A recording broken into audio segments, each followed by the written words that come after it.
Good morning all of you. BSc final में physical chemistry unit first चल रही थी, क्वांटम मैकेनिक्स। ठीक है, इसके अंदर हमने कल ही क्लास में पढ़ा था यहाँ पे। ठीक है, कल ही क्लास में पढ़ा था हमने यहाँ पे ब्लैक बॉडी रेडिएशन और उसके नियम है वो 3 नियम थे उसके, स्टीफन का नियम, रेले जीन्स का नियम और एक था वीन का विस्थापन नियम। उसके बाद आज का अपना टॉपिक रहेगा प्लांक रेडिएशन लॉ, प्लांक का विकिरण नियम। अब प्लांक का वो इसमें साइंटिस्ट का नाम है। प्लांक ने अपने नियम क्या बताया, प्लांक वैसे भी क्या मानता है कि जितने भी पार्टिकल्स हैं, जितने भी कण हैं, उन सभी की नेचर कैसी होती है, पार्टिकल नेचर होती है। आइंस्टीन मानता है उनकी वेव नेचर होती है। तो प्लांक कौन सी नेचर बताता है, पार्टिकल नेचर है वो बताता है, पार्टिकल नेचर।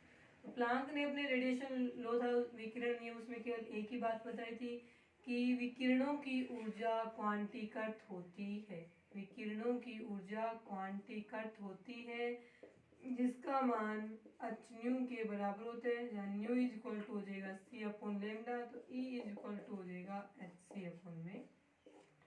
ये इतना सा ही क्या है, प्लांक का विकिरण नियम। तो इसमें लिखा जाएगा प्लांक नामक वैज्ञानिक ने पार्टिकल्स या कणों के लिए क्या बताया कि वे पार्टिकल उनकी कणीय प्रकृति होती है तथा उनकी ऊर्जा है वो क्वांटीकृत होती है। यानी कि पार्टिकल नेचर माने चाहे हम वेव नेचर माने, तो उन सभी की ऊर्जा क्वांटीकृत होगी। और कितना मान होगा उसका, E is equal to H nu. Nu इसमें किसको बता रहा है, फ्रीक्वेंसी को बता रहा है, तो फ्रीक्वेंसी का फॉर्मूला ये रहेगा। इस वाले समीकरण में फ्रीक्वेंसी की जगह सी अपॉन में लेमडा रखने पे ये वाला बन जाएगा। ई क्या है, इसमें एनर्जी को बता रहा है। एच क्या हो जाएगा, प्लांक ने बताया तो ये कांस्टेंट है, वो क्या कहलाएगा, प्लांक कांस्टेंट कहलाएगा। ठीक है, सी यहाँ पे हो जाएगा वेलोसिटी, वेलोसिटी ऑफ लाइट। ठीक है, और लेमडा यहाँ पे हो जाएगा wavelength of radiation, wavelength of radiation. ठीक है, और इस वाले समीकरण में ये जो न्यू था वो क्या था, फ्रीक्वेंसी या आवृत्ति। ये था प्लांक का रेडिएशन लॉ कि सभी कणों और विकिरणों की ऊर्जा क्वांटीकृत होती है, इसकी वैल्यू फोटोन की ऊर्जा के बराबर होगी, E is equal to H nu. ये फॉर्मूला बन जाएगा, ये रहेगा आपका प्लांक का रेडिएशन लॉ।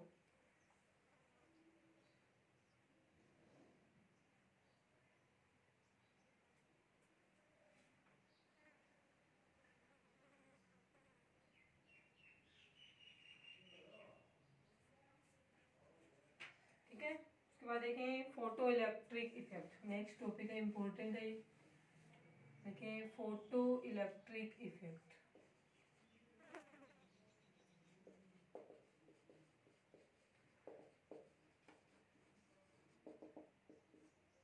एक नंबर में पूछा जाता है, 3 में भी पूछा जाता है और 5 में भी, बड़े नंबर में भी आता है ये। तो देखें इसमें फोटो इलेक्ट्रिक इफेक्ट है वो क्या रहेगा।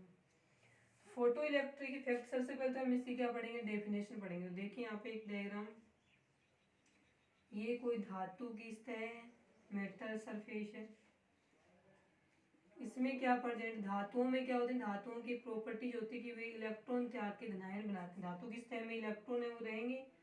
ये रहेगी यहाँ पे मेटल सरफेस, मेटल सरफेस धातु की सतह। अब धातु की सतह पे मान लीजिए हम कोई विकिरण आपतित करवा रहे हैं, वो विकिरण आ गई इस इलेक्ट्रॉन के पास में, उस विकिरण के द्वारा ये इलेक्ट्रॉन एक्साइटेड हो गया, एक्साइटेड होने के बाद में धातु की सतह से क्या हो गया, बाहर निकल गया। यहाँ पे ये इलेक्ट्रॉन आ गया यहाँ से, धातु की सतह से यहाँ आ गया, किसके द्वारा है, इस रेडिएशन के द्वारा है। इस रेडिएशन की ऊर्जा को हम क्या मान रहे हैं, एच न्यू मान रहे हैं। रेडिएशन की ऊर्जा क्या है, एच न्यू। एक भी प्लांक ने बताया था रेडिएशन वगैरह इनकी ऊर्जा क्वांटीकृत होती है, उसकी value is equal to H nu के बराबर होगी। ये तो है यहाँ पे आपतित विकिरण, और ये रहेगी आपतित विकिरण की ऊर्जा। अब इलेक्ट्रॉन यहाँ आ गया, यहाँ पे इलेक्ट्रॉन क्या था, रेस्टिंग स्टेट में था, विश्रामावस्था में, तो यहाँ पे इलेक्ट्रॉन का ऊर्जा वगैरह शून्य मानेंगे। जब इलेक्ट्रॉन के ऊपर ये आपतित विकिरण गिरी, इलेक्ट्रॉन एक्साइटेड हुआ और उच्च ऊर्जा स्तर बोले या फिर बाहर निकल गए धातु की सतह से। अब इस इलेक्ट्रॉन की जो काइनेटिक एनर्जी है वो कितनी होगी, हाफ एम वी स्क्वायर के बराबर होगी। इसमें एम तो रहेगा इलेक्ट्रॉन का मास और वी रहेगा इलेक्ट्रॉन की वेलोसिटी, जिस वेग से इलेक्ट्रॉन यहाँ से यहाँ है, ये रहेगी इसकी गतिज ऊर्जा। अब ये इलेक्ट्रॉन जो धातु की सतह से निकला है उस इलेक्ट्रॉन का नाम रहेगा फोटो इलेक्ट्रॉन। और इस पूरी प्रोसेस को ही हम क्या बोलते हैं, फोटो इलेक्ट्रिक इफेक्ट कहेंगे। अब इसकी डेफिनेशन क्या होगी, इसमें लिखा जाएगा कि जब किसी धातु की सतह पर विकिरणें आपतित होती हैं तो धातु की सतह में से इलेक्ट्रॉनों का उत्सर्जन होता है। इस क्रिया को प्रकाश विद्युत प्रभाव कहा जाता है। तो विकिरणों के प्रभाव से किसी धातु की सतह में से इलेक्ट्रॉनों के उत्सर्जन की क्रिया को प्रकाश विद्युत प्रभाव कहेंगे।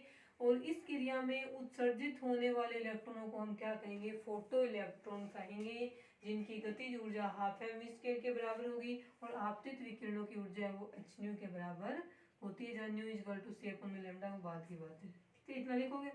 अब अभी क्यों होता है प्रकाश विद्युत प्रभाव, तो इसमें आ गया कि जब आपतित विकिरण है वो धातु की सतह पे गिरेगी, इलेक्ट्रॉनों को अपनी ऊर्जा देगी, तो इलेक्ट्रॉन यहाँ पे इलेक्ट्रॉन जिस एटम में प्रेजेंट है, धातु के जिस एटम में प्रेजेंट है, उस एटम के न्यूक्लियस के प्रभावी नाभिक आवेश को तोड़ने के लिए इनको ऊर्जा कहाँ से मिल रही है, आपतित विकिरण से मिल रही है। तो ये उस प्रभावी नाभिक के आकर्षण को तोड़ देंगे और यहाँ से धातु की सतह में से क्या हो जाएंगे, बाहर निकल जाएंगे। इस क्रिया को कहा जाएगा प्रकाश विद्युत प्रभाव। आगे इतना। उसके बाद में आ गया कि निकलने वाले इलेक्ट्रॉन को फोटो इलेक्ट्रॉन बोलते हैं। अब ये जो फोटो इलेक्ट्रॉन है धातु की सतह में से बाहर निकाल रहे हैं, उनकी संख्या कि कितने इलेक्ट्रॉन धातु की सतह में से बाहर निकले, कितने फोटो इलेक्ट्रॉन बाहर निकलेंगे, वो आपतित विकिरणों की तीव्रता या इंटेंसिटी पर डिपेंड करते हैं। यदि आपतित विकिरणों की तीव्रता ज्यादा होगी, तीव्रता का मतलब है कि उसमें फोटोन क्या होंगे, ज्यादा होंगे। एक फोटोन, जनरली ये मानते हैं एक फोटोन एक इलेक्ट्रॉन कोई धातु की सतह से क्या होता है, बाहर निकलता है। तो इंटेंसिटी या तीव्रता बढ़ने के साथ साथ में क्या बढ़ेगी, उसमें नंबर ऑफ फोटोन बढ़ेंगे। नंबर ऑफ फोटोन बढ़ेंगे तो फोटो इलेक्ट्रॉन भी क्या होंगे, बढ़ेंगे। तो यहाँ पे रिलेशन लिखता है कि नंबर ऑफ फोटोन्स समानुपाती इंटेंसिटी ऑफ रेडिएशन और समानुपाती आ जाएगा यहाँ पे नंबर ऑफ फोटो इलेक्ट्रॉन। तो ये डेफिनेशन वगैरह लिखने के बाद में इस नीचे लिखना है कि धातु की सतह से उत्सर्जित होने वाले फोटो इलेक्ट्रॉनों की संख्या आपतित विकिरणों की तीव्रता पर निर्भर करती है। अर्थात आपतित विकिरणों की तीव्रता जितनी ज्यादा होगी, धातु की सतह में से उत्सर्जित होने वाले फोटो इलेक्ट्रॉनों की संख्या भी उतनी क्या रहेगी, ज्यादा रहेगी। अब इंटेंसिटी किस पे डिपेंड करती है, तो इंटेंसिटी का मतलब होता है कि number of photon. Number of photon बढ़ेंगे, इंटेंसिटी बढ़ेगी, इंटेंसिटी बढ़ेगी तो नंबर ऑफ फोटो इलेक्ट्रॉन बढ़ेंगे। और एक फोटोन जनरली मानेंगे कि एक इलेक्ट्रॉन या एक फोटो इलेक्ट्रॉन को ही उत्सर्जित कर पाता है। ये बात आ गई। अब फोटो इलेक्ट्रॉन की संख्या के बाद में आती है कि इसकी गतिज ऊर्जा की बात। अब जितने भी इंटेंसिटी बढ़ाएंगे नंबर ऑफ फोटोन बढ़ेंगे तो नंबर ऑफ फोटो इलेक्ट्रॉन बढ़ेंगे, लेकिन इन फोटो इलेक्ट्रॉन की केवल संख्या बढ़ती है, इन फोटो इलेक्ट्रॉनों की गतिज ऊर्जा है वो नहीं बढ़ती है। किससे, तीव्रता से।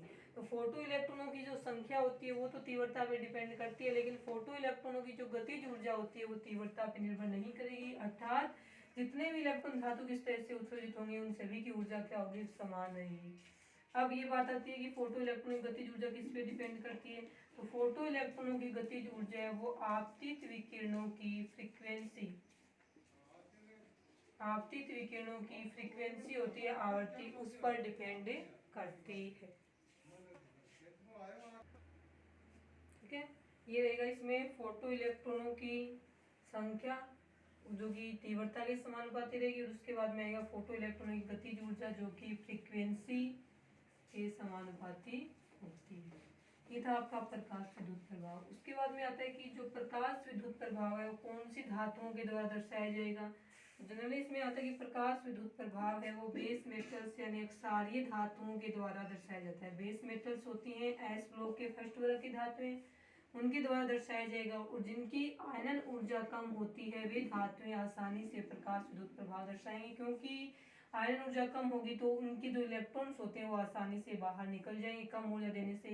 इस कारण से एस ब्लॉक का या क्षार धातुओं की जो सबसे लास्ट वाली धातु है सीजियम, जिसका आकार बड़ा होता है, उसकी आयरन ऊर्जा कम होने के कारण से यह आसानी से प्रकाश विद्युत प्रभाव दर्शाती है। इस कारण से सीजियम का उपयोग फोटो इलेक्ट्रिक सेल में किया जाता है। तो इसमें क्वेश्चन पूछा जाए कि फोटो इलेक्ट्रिक सेल में किस धातु का उपयोग किया जाएगा, तो इसमें आंसर रहेगा सीजियम धातु का। कारण कि सीजियम धातु का आयनन विभव कम होने के कारण ये आसानी से प्रकाश विद्युत प्रभाव दर्शाती है। इस कारण से सीजियम का उपयोग है वो फोटो इलेक्ट्रिक सेल बनाने में किया जाता है। नेक्स्ट टॉपिक है इसी का फोटो इलेक्ट्रिक इफेक्ट का। इसमें रहेगा क्वांटम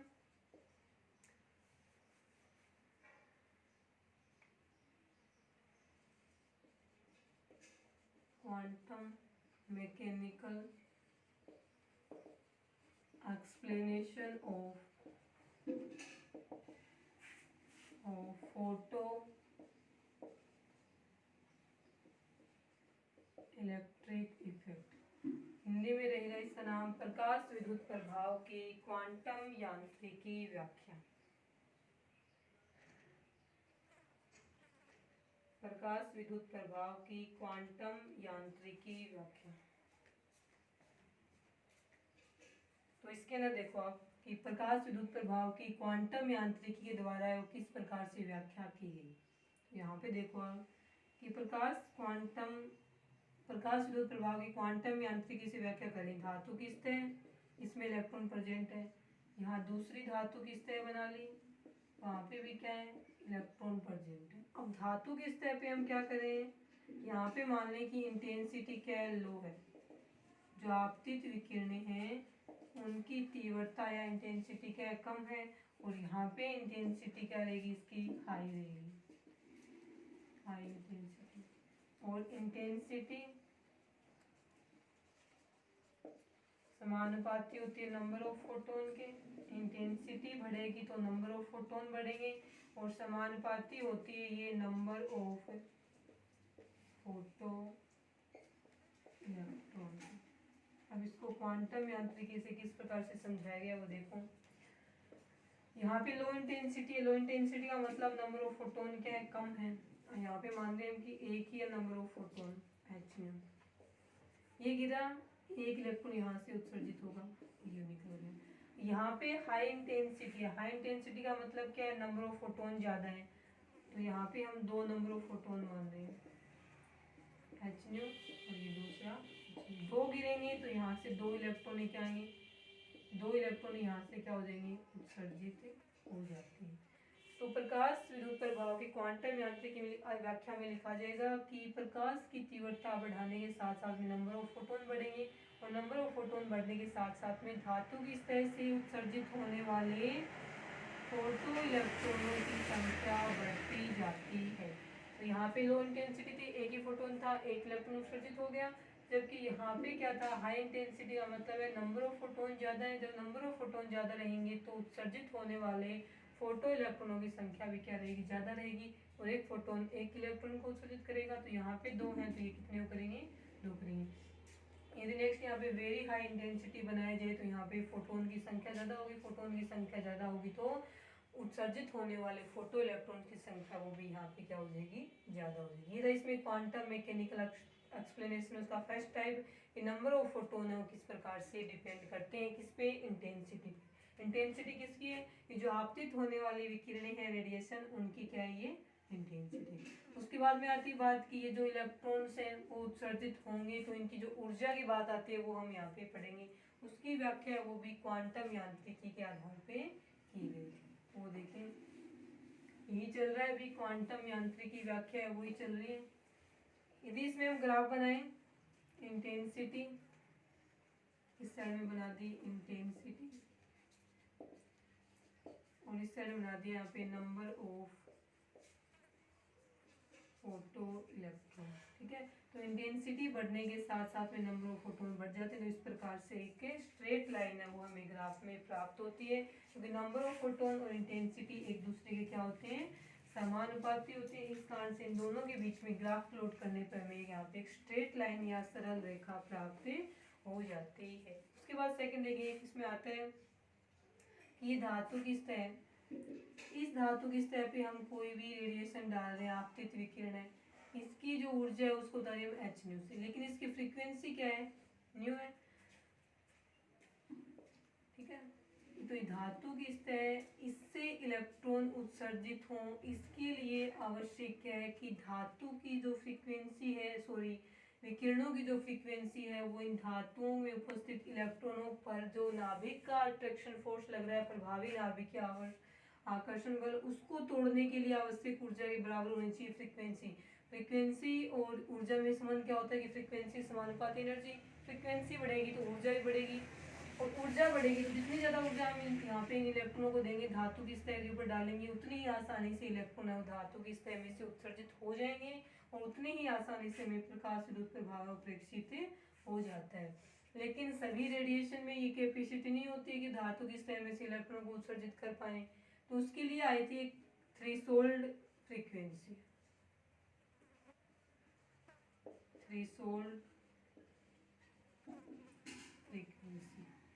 इसको थ्रेशोल्ड ऊर्जा भी लिखा हुआ है, हिंदी में बोलते हैं इसको दहलीज आवर्ती। एक नंबर में पूछी जाती है, तो इसमें क्या लिखा जाएगा कि प्रकाश विद्युत प्रभाव में किसी धातु की सतह से इलेक्ट्रॉनों को उत्सर्जित करने के लिए जो आपतित विकिरण है उनकी आवर्ती दहलीज आवर्ती के बराबर या उससे अधिक होनी चाहिए। यदि इन विकिरणों की आवर्ती जो धातु की सतह पर गिर रही है उनकी आवर्ती यदि दहलीज आवर्ती से कम होती है तो वे धातु की सतह से इलेक्ट्रॉनों का उत्सर्जन नहीं कर पाएंगे, अर्थात वहाँ पे प्रकाश विद्युत प्रभाव है वो प्रेक्षित नहीं होता है। प्रकाश विद्युत प्रभाव हो इसके लिए आवश्यक क्या है कि धातुओं की सतह पे गिरने वाले जो रेडिएशन होती हैं आपतित विकिरणें, उनकी आवर्ती है वो दहलीज आवर्ती के बराबर होनी चाहिए। तो इसकी डेफिनेशन में लिखा जाएगा कि प्रकाश विद्युत विकिरणों की या विकिरणों की वह न्यूनतम आवर्ती जिसके द्वारा प्रकाश विद्युत प्रभाव प्रेक्षित होता है या जिसके द्वारा धातु की सतह से इलेक्ट्रॉन उत्सर्जित किए जाते हैं वह दहलीज आवर्ती कहलाती है। उसके बाद में नोट लगा के लिखेंगे कि यदि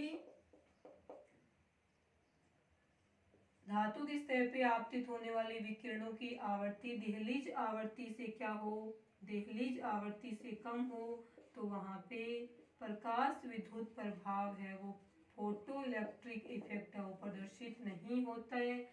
और यदि विकिरणों की आवर्ती है वो दहलीज आवर्ती से ज़्यादा हो तब क्या होगा, कम होता तो प्रकाश विद्युत प्रभाव नहीं होगा, दहलीज आवर्ती के बराबर आवर्ती हो तो प्रकाश विद्युत प्रभाव प्रदर्शित होगा। और यदि इनकी आवर्ती जो रेडिएशन है उनकी आवर्ती दहलीज आवर्ती से क्या रहे, ज़्यादा रहे, तो प्रकाश विद्युत प्रभाव भी प्रदर्शित होगा। उसके साथ साथ में हमने बताया था कि विकिरणों की जो आवर्ती होती है फ्रीक्वेंसी वो किसके समानुपाती होती है, फोटो इलेक्ट्रॉन्स की ऊर्जा के। तो जैसे जैसे फ्रीक्वेंसी बढ़ती जाएगी वैसे वैसे फोटोनों की ऊर्जा काइनेटिक एनर्जी है वो भी बढ़ती जाती है। अब इसमें रिलेशन क्या है वो देखें।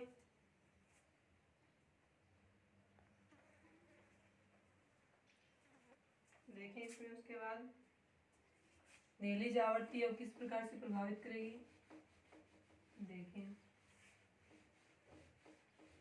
उसमें 3 केस बनते हैं। सबसे फर्स्ट वाले में क्या बनेगा, यदि यहाँ पे आप लिखोगे यदि विकिरणों की आवर्ती जो धातु की सतह पे आपतित हो रही है उन विकिरणों की आवर्ती यदि दहलीज आवर्ती से क्या हो, कम हो। दहलीज आवर्ती को हम म्यू से लिख रहे हैं। यदि विकिरणों की आवर्ती दहलीज आवर्ती से कम हो तो वहाँ प्रकाश विद्युत प्रभाव प्रदर्शित नहीं होता है। सेकंड में लिखा जाएगा कि यदि विकिरणों की आवर्ती दहलीज आवर्ती के बराबर हो तो वहाँ प्रकाश विद्युत प्रभाव प्रदर्शित होता है, अर्थात धातु की सतह में से इलेक्ट्रॉन बाहर उत्सर्जित हो जाते हैं। थर्ड में ये लिखा जाएगा कि यदि धातु की सतह पे गिरने वाली जो विकिरणें होती हैं उनकी आवर्ती दहलीज आवर्ती से ज़्यादा हो, ये रिलेशन हो।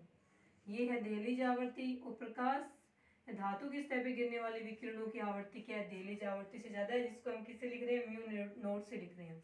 तो क्या होगा, ऐसी कंडीशन होने पर धातु की सतह के ऊपर जब ऐसी रेडिएशन गिरेंगी, फ्रीक्वेंसी बढ़ रही है तो रेडिएशन की ऊर्जा भी क्या हो रही है, बढ़ रही है, क्योंकि फ्रीक्वेंसी समानुपाती क्या होता है, एनर्जी की।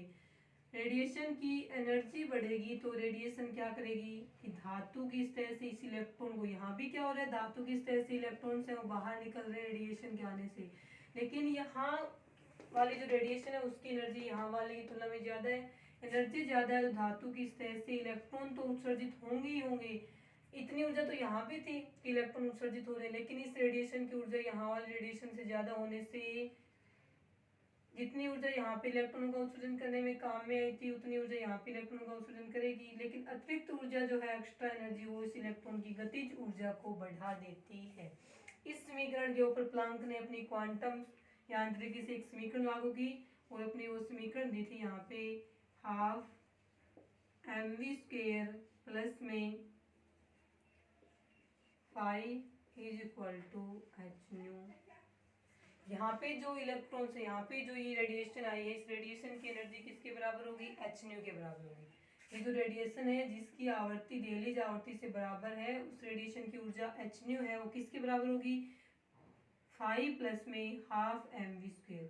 यहाँ पे 12mv² तो क्या है, इलेक्ट्रॉनों की गतिज ऊर्जा है, काइनेटिक एनर्जी है इस वाले इलेक्ट्रॉन की, लेकिन यहाँ पे ये फाई है वो क्या है, तो फाई को बोला जाता है वर्क फंक्शन, धातु की सतह का वर्क फंक्शन। इसी के साथ में इसको थ्रेशोल्ड एनर्जी बोल सकते हैं, दूसरा नाम इसका रहेगा थ्रेशोल्ड एनर्जी।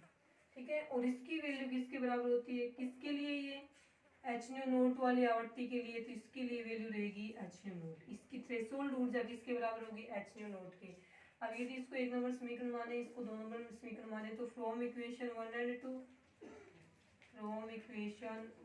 2, तो इसमें क्या होगा, समीकरण नंबर 2 से फाई की वैल्यू समीकरण नंबर 1 में रखेंगे तो बनेगा hν is equal to hν0 plus में 12mv²। अब यदि हम hν0 को इस साइड ले जाएं तो इस साइड में हम लिखेंगे 12mv², एक साइड में बच गया। ये क्या है, उत्सर्जित होने वाले इलेक्ट्रॉन की गतिज ऊर्जा। इस इलेक्ट्रॉन की गतिज ऊर्जा भी क्या है, 12mv² है, इसकी भी 12mv² है, लेकिन इसकी ज्यादा है इस वाले से। कितनी ज्यादा है इस वाले से इस वाले में वो देखनी है अपने को, 12mv²। ये hν तो इस वाले की है, इस वाले में hν हो रहा है, इस वाले में जो ऊर्जा है विकिरणों की वो है hν0, क्योंकि यहाँ पे आवर्ती ν0 है और यहाँ पे क्या है ν है, तो ये hν हो गया। 12mv² equal to hν, hν0 इस साइड जाएगा माइनस का लिखा जाएगा hν0, तो 12mv² is equal to h common ले लिया, प्लांक कांस्टेंट है तो ν इज इक्वल टू ν0 वाला हो जाएगा। ठीक है, अर्थात यहाँ पे ये फ्रीक्वेंसी है दहलीज फ्रीक्वेंसी और यहाँ दहलीज फ्रीक्वेंसी से ज़्यादा फ्रीक्वेंसी है, इन दोनों का जो डिफरेंस है, ये प्लांक कांस्टेंट तो कॉमन ही आ गया, इन दोनों का डिफरेंस है वही क्या होगा, यहाँ पे इलेक्ट्रॉनों की गतिज ऊर्जा होगी। यानी जितना जो अंतर यहाँ पे आएगा 12mv² के बराबर, उतनी ज़्यादा एनर्जी यहाँ वाली जो इलेक्ट्रॉनों की ऊर्जा थी उससे क्या हो जाएगी, ज़्यादा हो जाएगी। ऐसी समीकरण लास्ट में प्राप्त होगी। अर्थात यदि किसी प्रयोग में प्रकाश विद्युत प्रभाव का कोई प्रयोग है उसके अंदर आपतित होने वाली विकिरणों की आवृत्ति है वो यदि दहलीज आवृत्ति से ज़्यादा हो तो उत्सर्जित होने वाले प्रकाश इलेक्ट्रॉनों की या फोटो इलेक्ट्रॉनों की गतिज ऊर्जा है वो दहलीज आवर्ती और इस आवर्ती दोनों के डिफरेंस के बराबर होगी और साथ में गुणा में क्या आएगा, इसके प्लांक कांस्टेंट है वो आएगा। इस समीकरण की सहायता से हम फोटो इलेक्ट्रॉन की जो गतिज ऊर्जा है उसे ज्ञात कर सकते हैं। ठीक है, ये था आपका प्रकाश विद्युत प्रभाव। उसके बाद में कल की क्लास में पढ़ेंगे हम हीट कैपेसिटी ऑफ